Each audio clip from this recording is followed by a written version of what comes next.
Živja. To je opozorilo, da bo naš naslednji pogovor vključeval veliko moteče vsebine o spolnem nasilju. Torej naj bodo vsi, ki jih to lahko prizadene, na to pozorni. Zdaj si oglejmo posnetek, nato pa bomo o njem razpravljali. Držim kladivo v roki, pritisnem in mi pove, naj spustim kladivo. Videl sem jo, ko so jo ubijali. Zgrabili so jo in takrat smo jo slišali kričati. Kričala je, kot da se bori za življenje. Bilo je smešno, bilo je, kot da so jo podajali en drugemu. Tam so bili srečni. Slišala sem krike, slišala sem, kako je kričala. Če bi si predstavljala njihove obraze in njihove spolne organe, bi to videla večkrat. Kot da so želeli povzročiti bolečino na najbolj krut možen način. Na novo so opredelili zlo. V redu, to je bil le odlomek iz obsežnega poročila, ki je pravkar izšlo. Danes je sreda, 13. maj. To poročilo je bila včeraj objavila civilna komisija v Izraelu, ki je zadnji 2 leti in pol preiskovala grozote 7. oktobra, ko je Hamas zagrešil pokol, najhujši nad Judi po holokaustu. To poročilo temelji na tisočih videoposnetkih, zvočnih posnetkih, pričevanjih žrtev, talcev in prič. Preprosto tisoče. In preden o tem govorimo, želim samo to povedati. Tik preden je bilo to poročilo objavljeno, je New York Times objavil domnevno mnenjski članek Nikolasa Kristofa, v katerem je izjavil to. Izrael vsakodnevno izvaja takšna grozodejstva nad palestinskimi zaporniki in vse vrste spolnih zločinov. Njegov članek ima na tisoče besed in vključuje tako absurdne obtožbe, kot je ta, da Izrael trenira pse, da posiljujejo palestinske moške, nekatere ženske, a predvsem moške, z analnim seksom. Zdaj, Mark, pogovoriva se za trenutek o časovnem okviru Kristofovega članka in tudi o tem, kaj počnemo. Ti, rada bi samo povedala in spomnila ljudi. Nisi bila samo veleposlanica v Združenem kraljestvu, ampak si tudi več let svetovala predsednikom vlad in tudi Netanjahuju, ter bila tiskovna predstavnica. In ko se je zgodil pokol 7. oktobra, te je premier Netanjahu poklical, da upravljaš nekakšno rezervno dolžnost, da služiš kot tiskovna predstavnica, pa tudi da zavračaš. Čeprav je bilo toliko obtožb in so mnogi po svetu govorili, da se nič od tega ni zgodilo, čeprav je bilo vse dobro dokumentirano. In preživela si mesece pred kamerami, govorila si za CNN, BBC in vse mogoče medijske hiše, ki so Izrael obtoževale vseh mogočih zločinov. Ti pa si tam stala in jih zavračala. Torej, povej nekaj o tem zdaj. Tako sem se vrnila delat za predsednika vlade. Mislim, da je bilo to naslednji dan. Torej, to bi bilo 8 ali 9 oktobra 23. In kot ste pravilno povedali, sem bil tam nekaj mesecev. Tam sva se pravzaprav prvič srečala, ker ste takrat tudi vi delali v kabinetu predsednika vlade. In glejte, to je bilo težko obdobje, ker je bila država v šoku. In razumevanje nesreče ali tragedije, tega, kar se nam je zgodilo, ni prišlo čez noč. Postopoma smo vedno bolj razumeli, kaj je Hamas storil našim ljudem, Izraelcem in drugim 7. oktobra. In na to, kaj se je dogajalo kasneje z talci, ki so jih zadrževali v ječah Gaze. Da, obtičali so v tunelih in bili zlorabljeni. Tukaj pa želim nekaj povedati. Veliko informacij, ki smo jih imeli takrat o zločinih Hamasa, je prišlo prav od Hamasa samega. Res je, da so varnostne kamere in prometne kamere ter podobno zabeležile veliko nasilja, vendar je večina najbolj grozljivega nasilja, vključno s spolnim nasiljem, prišla s Hamasovih kamer, saj so snemali, kar so počeli. In tukaj mislim, da smo se nekaj naučili o Hamasu in o džihadističnem nasilju kot takem. Ker poglejte, v zadnjih stoletjih, v zadnjem stoletju, smo videli veliko grozljivih, brutalnih voditeljev. Ne glede na to, ali govorimo o Hitlerju v Nemčiji, Stalinu v Rusiji ali Maoju na Kitajskem. Množične morilce, ja, ljudi odgovornih za milijone smrti. Ampak vedno so skušali svoja grozodejstva skrivati, kaj ne? Obstaja znamenit govor Himmlerja pripadnikom SS, kjer govori o tem, kako je res dobro, da pobijamo vse Jude, vendar o tem nikoli ne smemo govoriti. Prav. Po njegovem mnenju počnemo nekaj velikega, služimo človeštvu, Evropi, s tem, ko iztrebljamo vse te Jude, vendar o tem ne smemo govoriti. To mora ostati skrivnost. In če si obtožil Stalinovo Rusijo in gulage, da počnejo grozne stvari, so te obtožili, da si protisovjetski, protidelavski, ja, protirevolucionaren. Z drugimi besedami, vedno so zanikali obtožbe. In tukaj je Hamas v realnem času, skoraj v živo, na različnih družbenih omrežjih objavljal svoje pokole, obglavljanja, posilstva. In veliko informacij, ki jih imamo, je seveda to, kar smo pravkar videli. To je pričevanje ljudi, ki so bili žrtve nasilja Hamasa, ja, in grozodejstva Hamasa, ki so preživeli in lahko pričajo, kar je verjetno manjšina vpletenih ljudi. Ja, majhna manjšina ljudi, ki so bili žrtve nasilja Hamasa. Ampak dejstvo, da je Hamas to ponosno objavil, da niso čutili potrebe, da bi to skrivali, dejansko so oglaševali svoje grozodejstva. In to je nekaj, česar prej res še nismo videli. In zakaj pravzaprav gre? In kaj nam to pove o naravi Hamasa in džihadističnega nasilja nasploh? Torej, kar je pri tem zanimivo, popolnoma imate prav. In to nas pripelje do zelo pomembne razprave, ki poteka v Izraelu od 7. oktobra dalje. Kmalu zatem, ne vem, v enem tednu po grozodejstvih, je urad predsednika vlade zbral vse posnetke, ki jih je Hamas objavil. Ne samo, kot ste rekli, posnetke varnostnih kamer v Južnem Izraelu. To so posnetki Hamasa, ker se hvalijo s tem, kar so počeli in so ustvarili video. Mislim, da traja 47 minut, če se ne motim, da bi to pokazali svetu. Ampak odločitev je bila sprejeta in bila si na sestankih, med katerimi je bila ta odločitev sprejeta.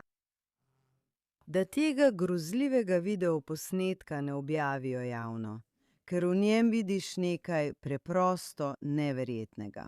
Vidiš ženske, katerih noge so bile tako razširjene, da so se zlomile, njihove kolke so zlomili in jih pustili obležati kot mrtve. Imeli so moške, katerim so odrezali penise, imeli so dojenčke, ki so jih zažgali, in družine, mučili so jih pred otroki in otroke pred starši. Bilo je preprosto ogabno, ali pa ogabno, veš, to sploh ne opiše dovolj. Ampak kakorkoli, bistvo je bilo, da ta posnetek, ta 47-minutni video ni bil o vseh grozodejstvih, ampak je bil, veš, recimo, da si lahko ustvariš dobro sliko o tem, s čim so se hvalili.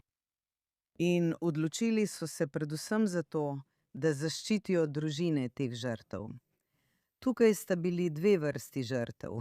Bile so mrtve, ženske in moški, mimogrede, tudi moški so bili spolno zlorabljeni. Ženske in moški, ki so bili mrtvi, ki so jih ubili po mučenju. Bile so ženske in moški, ki so to preživeli, ki so bili še živi, in potem so bila trupla. V Gazo so bili odpeljani talci, živi Izraelci in drugi tuji državljani, ki so jih odpeljali v Gazo. Obstajajo tudi posnetki tega. Torej, videli smo, na primer, vemo za Hirša Goldberga Polina, ki so ga videli na zadnjem delu poltovornjaka. Odtrgalo mu je roko in bil je odpeljan kot talec v Gazo. Mimogrede, prebivalci Gaze so vsi navijali, se smejali in zasmehovali te uboge, nedolžne ljudi. Mnogi med njimi so bili zelo mladi, nekateri pa tudi zelo, zelo stari. Sprejeta je bila odločitev. Veliko družin ni želelo, da bi bili njihovi ljubljeni tako prikazani na kameri, kar je razumljivo. In drugi razlog, morda enako pomemben, je bil ta, da bi se takšen video, če bi ga množično objavili, lahko spremenil v nekakšno pornografijo smrti. Kot naprimer ljudje, ki uživajo v gledanju nasilja, še posebej nad Judi, lahko bi tako rekli. Odločili so se, da bodo ta video pokazali izbranim skupinam veleposlanikov in predstavnikov medijev. Nekateri, ne vsi novinarji, le nekateri novinarji. In enako so ta video odnesli tudi v Združene države in Evropo, ter ga pokazali izbranim ljudem. Zakaj sem to sploh omenila?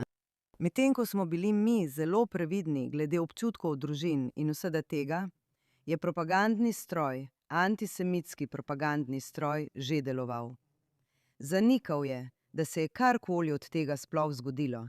In še huje, vračali so se k temu, da je za vse kriv Izrael in da Izrael zdaj ubija Palestince, jih strada in vse to. Tako kot pravi znani pregovor, laž obkroži svet. Ali pa se laž razširi po vsem svetu. Še preden ima resnica sploh priložnost, da si obleče hlače. Zdaj pa je vprašanje, ali nam je žal, da nismo prevzeli pobude in pokazali svetu teh grozodejstev. In zdaj imamo v New York Timesu Nika Kristofa, ki nas obtožuje vseh mogočih laži. Mimogrede, tudi če ne bi poznali vseh drugih laži, bi morali vedeti, da je nemogoče pse izuriti, da bi nad zaporniki izvajali sodomijo. Prav? To je nemogoče. In mimogrede, vsi pasji trenerji to pravijo. In vse. In kdorkoli, ki to reče, torej tudi vse ostalo, kar je tam napisal, kar je prav tako ogabno. Kar poskušam povedati je, da se je v zadnjih 2 letih in pol antisemitizem razširil. In veliko ljudi pravi, da ima Izrael grozen PR. S čimer se, veš, jaz ne strinjam. Mislim, da PR ne moreš se boriti proti nacizmu s PR-jem. Ampak to vprašanje posilstev In grozljivih, nazornih stvari, ki jih vidiš na tem videu, je bil član Kneseta, ki je bil junak 7. oktobra. Mimogrede, bil je na prazniku tisti konec tedna in je stekel iz hiše ter ubil teroriste. Bil je neverjeten junak. Almog Cohen, tako mu je ime. In ko je pogledal ta video, je bruhal in omedlel.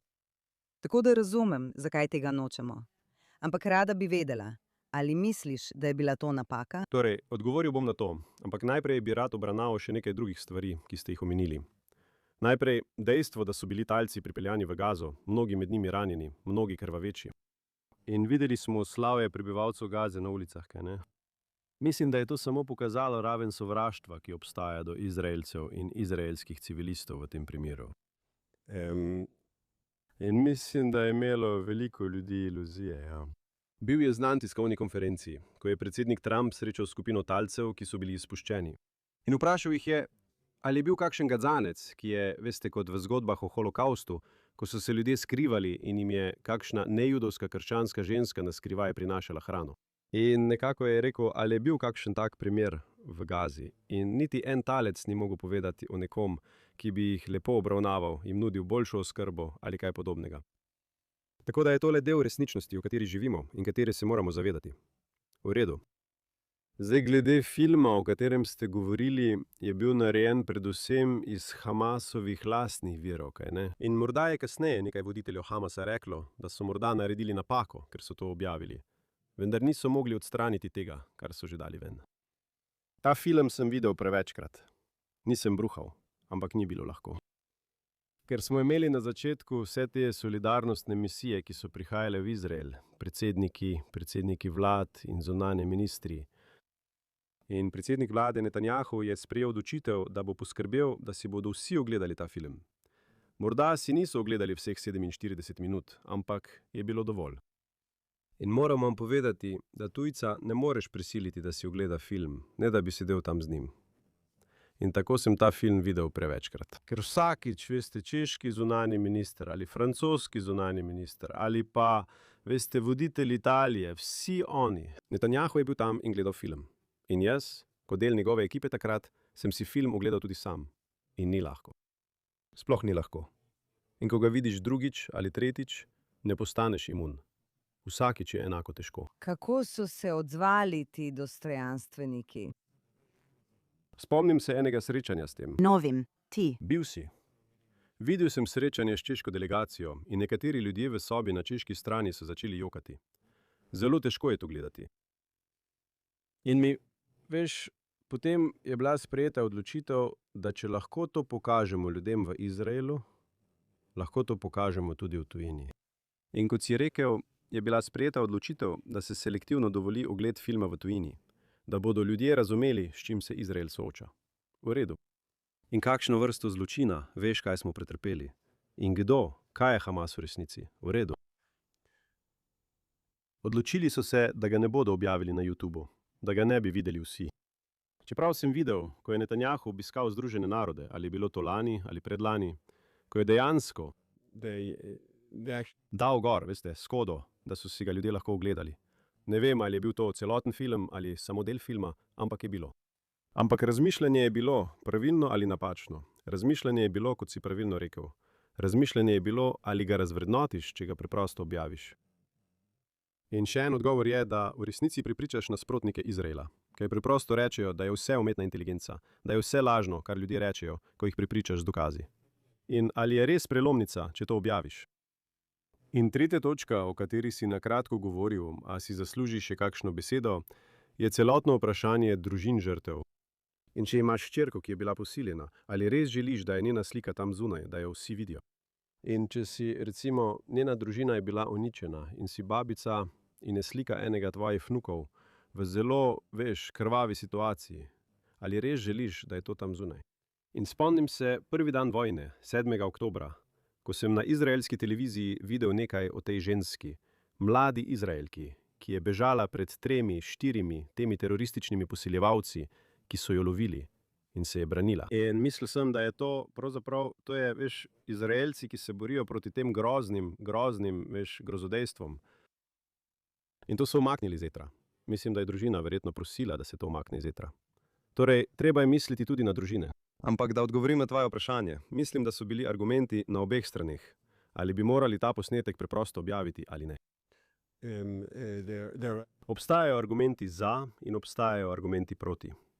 Jaz, morda ker sem ciničen, ne mislim, da bi bilo, če bi to naredili, karkoli bistveno spremenilo. Še enkrat, ljudje, ki mislijo, da je Izrael grozen, mislijo, da Izrael laže, mislijo, da Judi nadzorujejo družbena omrežja. Želim si, da bi jih res nadzorovali, ampak jih ne. In da je vse to samo izmišljeno, kaj ne? Vse je narejeno z umetno inteligenco. In zato to nisem prepričan, še enkrat, da če bi se odločili vse te stvari objaviti v realnem času, bi to bilo nekaj, kar bi spremenilo svetovno pripoved.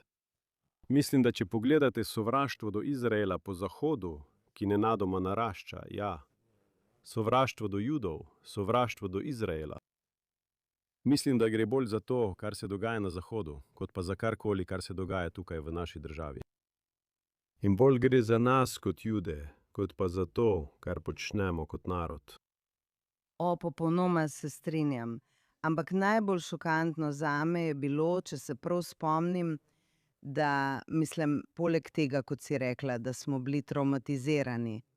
Bilo je tako, težko je to zbrati v sebi. Je malo tako, kot da bi rojevala. Oprosti, ker to primerjam. Ampak veš, ena izmed stvari, ki jih ženske, ki rodijo, vedno rečejo, vključno z mano, je, da misliš, da je to tako boleče in da tega nikoli ne boš pozabila. In potem pri naslednjem otroku pozabiš in rečeš, o moj bog. Tako da ne morem več priklicati tistega bolečega občutka v trebuhu, ki sem ga čutila 7. oktobra in še 8. oktobra. Zdaj je bolj intelektualno. Vendar se spomnim, da sem bila popolnoma šokirana nad antisemitizmom, ki se je sprostil kot posledica teh grozodejstev. Namesto empatije ali kakršnega koli sočutja do Judov v Izraelu se je zgodilo ravno nasprotno. Zgodilo se je ravno nasprotno. Zdaj. Ne bi smela biti šokirana zaradi tega, ker so te džihadistične grozote nekako dale dovoljenje spečemu zahodnemu antisemitizmu, tako na levici kot na desnici. Začelo se je plaziti na plano in postaja vse huje, saj so na univerzitetnih kampusih po vsem Zahodu svastike. Zdaj vidimo tudi skrajno desnico. Še vedno je tega več na levici, bi lahko rekla. Vendar tudi na desnici vemo za Tuckerja Carlsona in veste, legitimiranje krvnih obtožb in odkritega antisemitizma. In antisemitizma ne omenjam kar tako. Ne mislim, da je vse antisemitizem, ampak zagotovo je v istem duhu kot učimo pse, da posiljujejo zapornike. Enako kot mi nadzorujemo vse banke. Mimogrede, rekla si, da bi si želela, da bi mi nadzorovali družbena omrežja. Bilo bi lepo. Mogoče ne bi imela limita na računu, če bi nadzorovala banko, prav? Ampak res žalosten del je. In vemo, da naši mediji, izraelski levičarski mediji, ne pomagajo. Pravzaprav škoduje, ker je veliko tega tako zaposlenega s poskusom, da bi zrušili Netanjahuja, da je vse skupaj tako samokritično. Ja, mi izvajamo grozodejstva. In potem sovražniki rečejo, vidite, tudi Izraelci to pravijo. Kakorkoli, bistvo je zdaj to, ne vem, ne moremo vzeti nazaj zadnjih 2,5 let. Ampak dejstvo, da je New York Times objavil to smetje. Zdaj videli smo, da je New York Times ves čas objavljal smeti in protiizraelske neumnosti. In to je bilo že dolgo pred 7. oktobrom. Ampak to je poseben primer, saj je Nicholas Kristof dobitnik Pulitzerjeve nagrade. Ne govorimo o nekom nepomembnem. In poleg tega bi se lahko uredniški odbor New York Timesa odločil, da tega ne objavi samo na straneh z mnenji, ampak da to zavrne in reče, da tega ne moremo narediti. To je časopis, ki preverja dejstva in vse te stvari. Pozabi, prav? Torej, kar zdaj pravim je, ali je naša taktika, poznam ljudi, ki pravijo, isti ljudje, ki so rekli, da nas ne zanima, pozabimo na družine, moramo razširiti ta video. Nekateri od teh istih ljudi so rekli, da je bila naša napaka v naši PR kampanji. In to je bilo. Ti si bila zelo zaposlena s tem v mesecih po 7. oktobru. Da je bila naša napaka to. Borimo se proti džihadistom in antisemitizmu na svetovnem odru. Borimo se, mislim, retorično in veš, ideološko. In oni nimajo nobenih težav z laganjem. Levičarske nevladne organizacije, radikalni džihadisti, kdorkoli. Bila je cela kampanja in tako smo zaposleni s tem, da govorimo resnico. Da ne moremo, vedno lovimo zaostanek. Odličen primer je, kadar nas je kdo obtožil, ali pa je Hamas rekel, da smo z raketami napadli bolnišnico v Gazi. Ali kaj podobnega. In potem si moral vstati in preveriti, in kaj si naredil, ampak pravkar ste ubili kup ljudi v bolnišnici. To si morala povedati. Prav tako pa tudi IDF, izraelska vojska, ko so rekli, nikoli ne napadamo civilistov. In če se je to zgodilo, to preiskujemo. In če se je zgodilo, bi tiskovni predstavnik IDF rekel, opravičujemo se. Če se je zgodilo, je šlo za napako. V redu. Zdaj poznam veliko ljudi, ki pravijo, da to ni način, kako se lahko boriš proti lažem, s katerimi te napadajo. Ves čas samo govoriš, kako je v resnici. Počakaj, to bomo preiskali. Ko končaš preiskavo, ni več pomembno. Razširilo se je povsod. In trditve o genocidu lakoti v Gazi, ni pomembno, kolikokrat z dokazi dokažeš, da to ni res. Tako da na to sploh nimam odgovora. Ampak bi stopila pred CNN in preprosto lagala ter rekla, ne, ni res, nismo tega storili. Odgovor je, da ne bi lagal, ampak poveš resnico. Vsaj resnico moraš povedati. Ampak poveš resnico. Rečeš, to se preiskuje, ampak lahko vam povem, da Izrael ne napada bolnišnic, prav? In to je resnica. Ali pa rečeš, Izrael ne napada nedolžnih civilistov. Zanimivo je, ker je bil na začetku vojne proti Iranu tisti incident, ko so Američani očitno nenamerno zadeli otroško šolo. Se spomniš, tudi New York Times je o tem veliko poročal. In Američani so zavzeli zelo trdo stališče, kaj ne? Kako lahko to ponovite? To ni bilo potrjeno. In nisem prepričan, da je to Američanom pomagalo, kaj ne? Torej, karkoli narediš, verjetno ne boš zmagal. Tako pač. Mislim, da je pomembno povedati resnico. In resnica je, kaj ne? Veš, če izstreliš 1000 raket v Gazo, da bi ubil palestinske teroriste, kaj ne? In ena gre po zlu. Na to se bodo mediji osredotočili, kaj ne? To je resnica. Takšna je narava vojne. Vendar pa me zanima, če dovolite, govorili ste o porastu antisemitizma po 7. oktobru leta 2023. In tukaj je pomembno nekaj poudariti. Če poslušate politično korektna mnenja v tujini, Avstralija, Kanada, Združene države, Evropa, pravijo, seveda, ta antisemitizem ni upravičen, bodo rekli. Ampak bodo rekli, da je to odziv na dejanja Izraela, kaj ne? Je neupravičen odziv, ampak vse to je zaradi tega, kar Izrael počne v Gazi, Libanonu in tako naprej. In popolnoma se motijo. Popolnoma se motijo. Po prihodu Hitlerja na oblast v Nemčiji je po vsem svetu prišlo do porasta antisemitizma. To je resnica. Po vsej Evropi, po vsej Ameriki. Po letu 1933, ko nacisti prevzamejo oblast v Nemčiji, to da zagon in energijo antisemitom po vsem svetu. In to vidite, kako se povečuje od Francije do Poljske, do Britanije, do Združenih držav Amerike, kaj ne? Antisemitizem narašča, ker se antisemiti med seboj spodbujajo. In če enemu uspe, so vsi navdušeni. In mislim, da je to pravi razlog za porast antisemitizma v svetu. Ne le džihadističnega antisemitizma, ampak tudi skrajno desnega in skrajno levega antisemitizma. Če se antisemitizem vidi kot uspešen, potem se pojavijo posnemovalci. In eden od razlogov, zakaj je bil nacizem diskreditiran, je ta, da je izgubil. Bil je vojaško poražen. Ko je bil Hitler naokoli v 30 letih prejšnjega stoletja in je bil v Nemčiji prisoten antisemitizem, pa še niso bili poraženi, je to znova navdihovalo antisemite po vsem svetu. In še ena zadnja stvar, mislim, da je pomembno to povedati, in mislim, da smo to že omenili v našem podcastu v preteklosti, vendar si zasluži ponovitev. Obstaja zelo prikladen mit. In ta mit je, da so antisemiti vsi nekulturni, neizobraženi, nevzgojeni, neumiti, kaj ne? Vsi so kup nepismenih skinheadov s tetovažami. Ne vem, morda obstajajo tudi zelo pametni skinheadi s tetovažami, ja. Ampak to je stereotip. In samo, če bi imeli boljšo izobrazbo, in samo, če bi bolje razumeli Jude, potem ne bi bili antisemiti.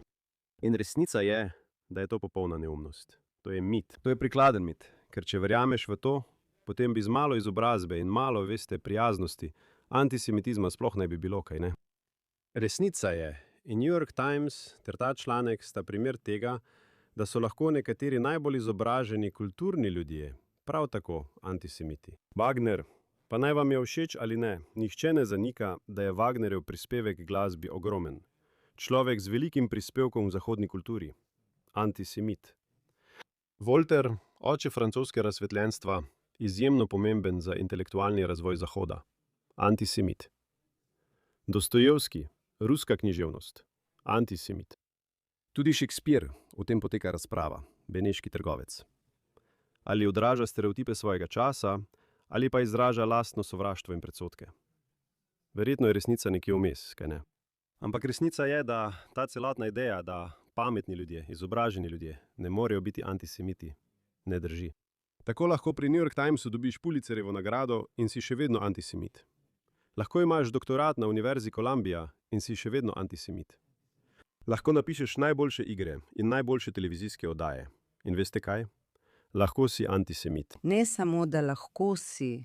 Danes so akademiki že sumljivi, moram reči.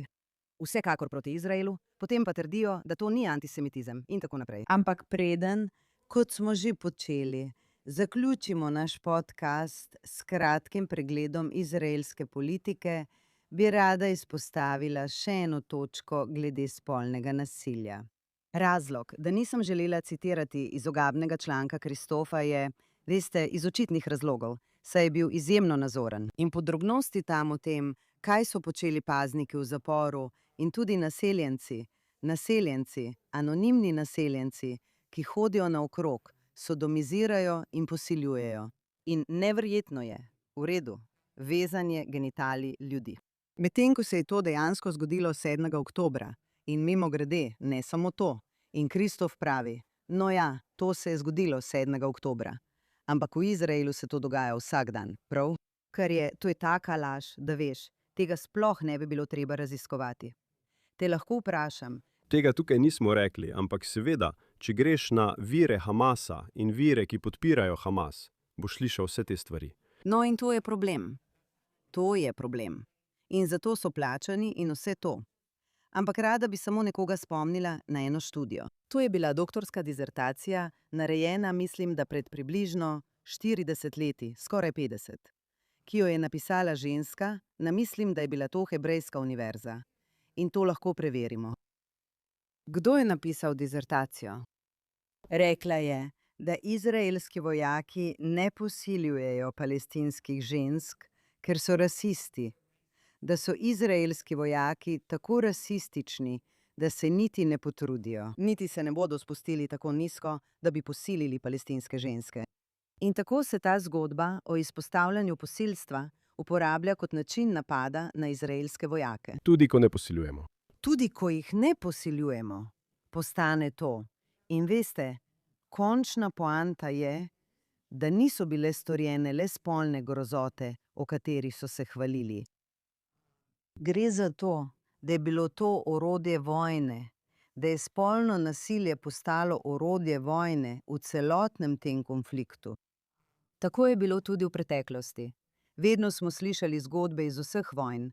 Vedno so bili posamezni vojaki, ki so morda posiljevali ali ropali. Mislim, to se dogaja v času vojne.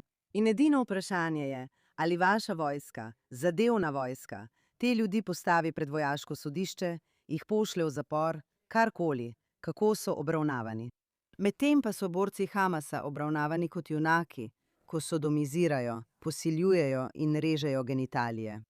Oni so to oglaševali, niti skrivali niso. So zadovoljni. Torej, bistvo je, da je pomembno poudariti to. In prav tako je pomembno poudariti, da gre za gibanje, ki ga podpira Iran, iransko podprto džihadistično gibanje. In Hezbolah. Naj bi bil celo še hujši od Hamasa. In če bi udrla v Izrael čez mejo na severu, tako kot je Hamas na jugu, bi bili priča enako ali celo še hujšim vrstam spolnega nasilja, lahko bi rekli. Lahko samo nekaj povem, pred nadaljujemo. Da. Še ena stvar. Pred 2-3 tedni je bila v britanskem tisku zgodba, kjer so raziskovali Gazo. In imeli so vsa ta poročila, da Hamas razdeljuje pomoč in uporablja razdeljevanje pomoči kot način za pridobivanje spolnih uslug ter izsiljevanje žensk. Če želiš dobiti pomoč za svojo družino, moraš pripeljati svojo hčerko sem. Ali pa bom spal s to mlado poročeno žensko, če želi hrano za svoje otroke. In seveda je to orožje, ki ga Hamas uporablja kot del svojega terorja nad lastnim prebivalstvom. In ugani, kdo ni poročal o tem, da Hamas zlorablja ženske v Gazi?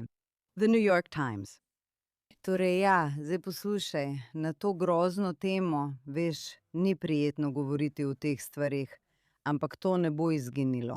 Ko smo že pri tej grozni temi, pogovorimo se še o ničem drugem. Ne bi nujno rekla, da je prijetno govoriti o izraelski politiki. Ampak pojdimo, v redu, pojdimo tja. In obljubili smo tudi našim gledalcem in poslušalcem, da bomo vedno zadnje 3-4 minute oddaje namenili posodobitvi, ker se bližamo temu. Točno to pravim, točno tako.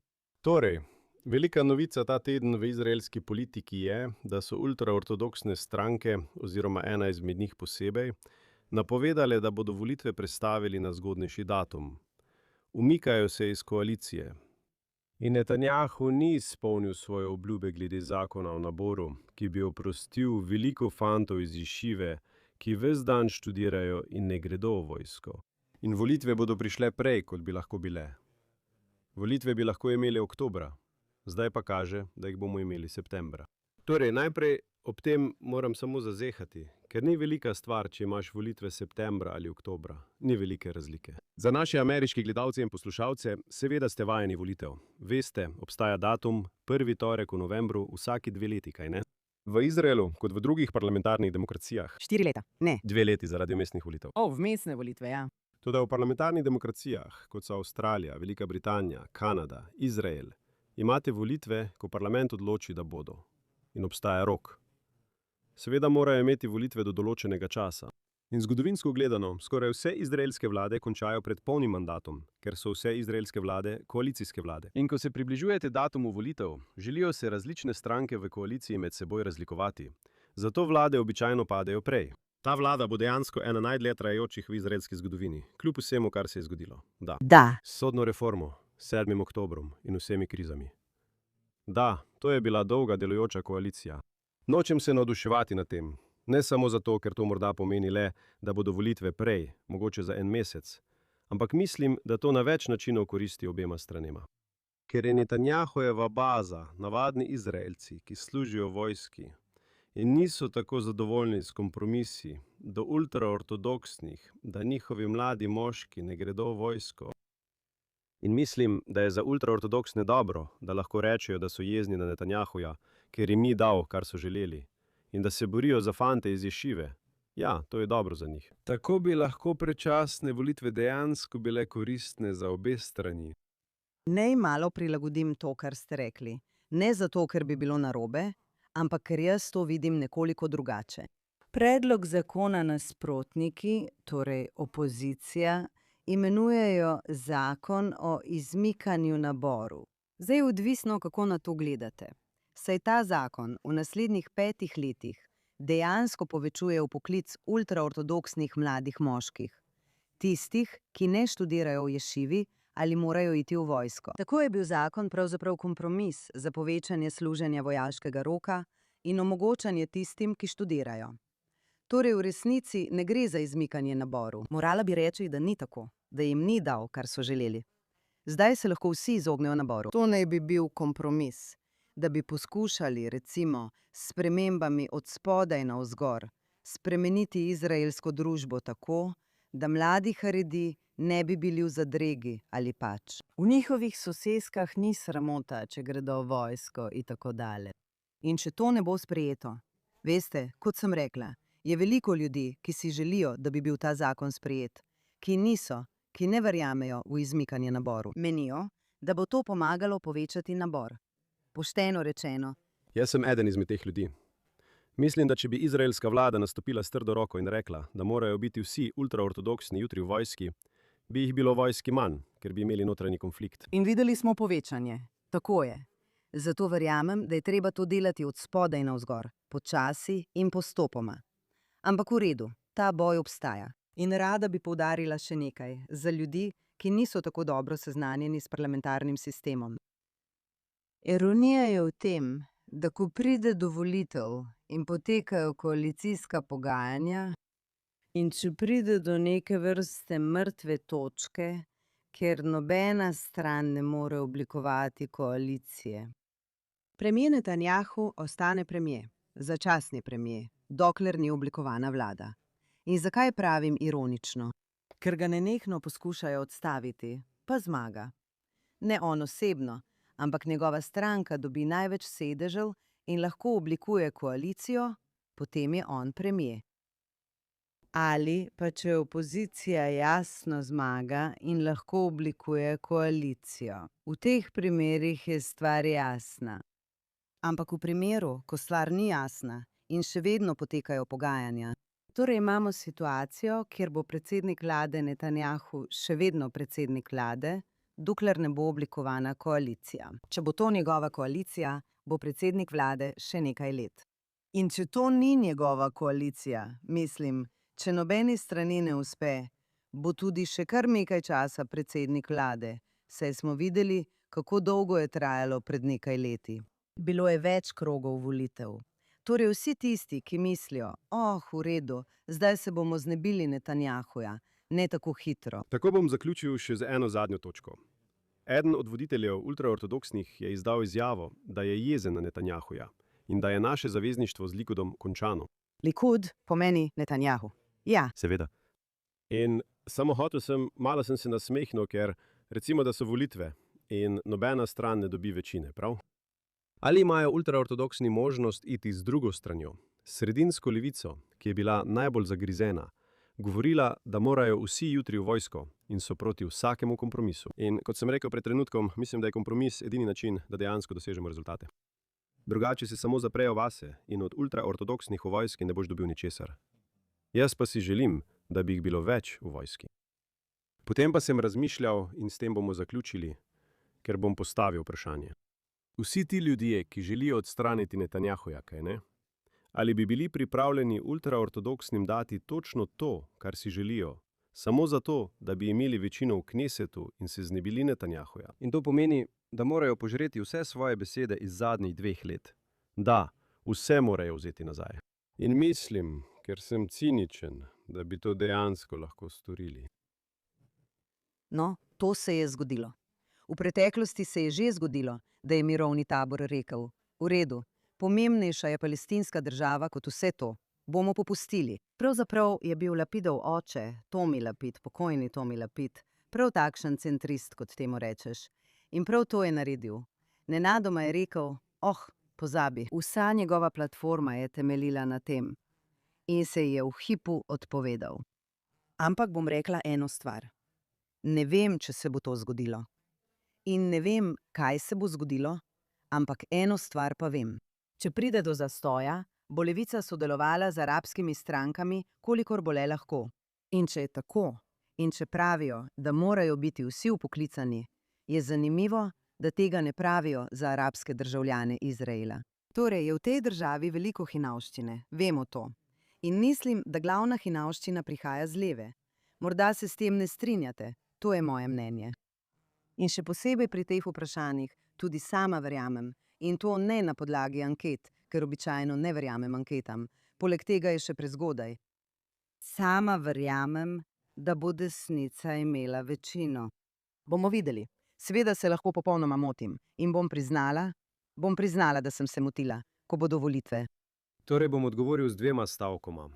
In rekel bom: Ruti, praviš, da so ljudje, politiki na levici, hinavci. In rekel bom, da vsi politiki, da bi služili svojim ciljem, včasih raztegnejo resnico in so zelo prilagodljivi glede svojih stališč. V redu, razumem. Seveda. Ampak ta pogovor nadaljujemo naslednji teden. Točno tako. In kdo ve, morda bomo naslednji teden morali spet govoriti o Iranu in predsedniku Trumpu. Veselim se tega. Tudi jaz.